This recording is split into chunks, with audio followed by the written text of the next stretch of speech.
वीर बालक अजीत सिंह और जुझार सिंह गुरु गोविंद सिंह आनंदपुर के किले में थे। उनके साथ जितने सिख सैनिक थे उससे लगभग 20 गुनी बड़ी मुसलमानी सेना ने किले को घेर रखा था। किले में जो भोजन सामग्री थी वह समाप्त होने लगी। सिख सेना के सरदारों ने गुरुजी पर बार बार दबाव डालना प्रारंभ किया। आप बच्चों के साथ चुपचाप यहाँ से निकल जाएं। देश को एवं जाति को विधर्मियों के अत्याचारों से बचाने के लिए आपको बचे रहना चाहिए। अपने साथियों के बहुत हट करने पर एक दिन आधी रात को गुरुजी अपनी माता, पत्नी तथा 4 पुत्रों के साथ चुपचाप किले से निकल पड़े। लेकिन वे सुरक्षित दूर नहीं जा सके थे कि मुसलमान सेना को पता लग गया।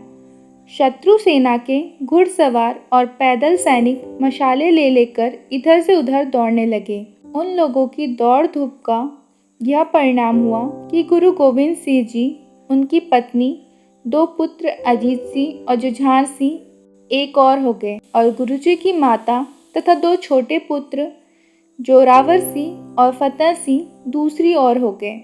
गुरुजी सुरक्षित निकल जाएं इसलिए किले में जो सिख सैनिक थे उन्होंने किले से निकलकर मुसलमान सेना पर आक्रमण कर दिया।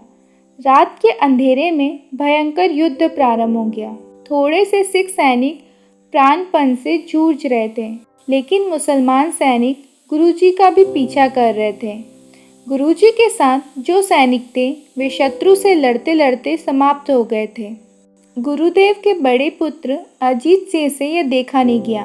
वे पिता के पास आए और प्रणाम करके बोले, पिताजी, हमारे सैनिक हम लोगों की रक्षा के लिए प्राण दे रहे हैं। ऐसी दशा में मैं उन्हें मृत्यु के मुख में झोंक कर भागना नहीं चाहता।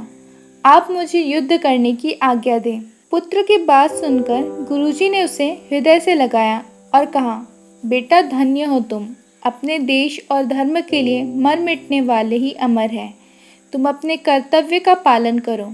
अजीत सिंह 8 से 10 सिख सैनिकों के साथ शत्रु के दल पर टूट पड़े। उनका आक्रमण शत्रु के लिए साक्षात यमराज के आक्रमण के समान भयंकर सिद्ध हुआ। लेकिन बहुत बड़ी सेना के सामने 10-11 मनुष्य क्या कर सकते थे। सैकड़ों शत्रुओं को सुलाकर उन्होंने भी वीरगति को प्राप्त की।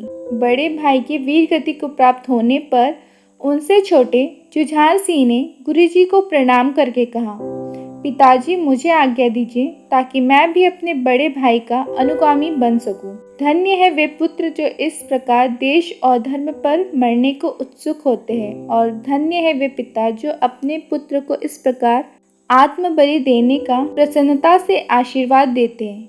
गुरुजी ने जुझार सिंह को आशीर्वाद दिया, जाओ पुत्र, देवता तुम्हारी प्रतीक्षा करते हैं, अमृत प्राप्त करो। जुझार सिंह भी अपने थोड़े से बचे हुए साथियों के साथ टूट पड़े। थके और भूखे सिख सैनिक और उनके नेता जुझार सिंह तो अभी बालक ही थे, किंतु जब वे शत्रु से लड़ते लड़ते युद्ध भूमि में गिरे, उस समय तक इतने सैनिक मारे जा चुके थे कि मुसलमान सेना का साहस गुरुजी का पीछा करते आगे बढ़ना तक न हुआ।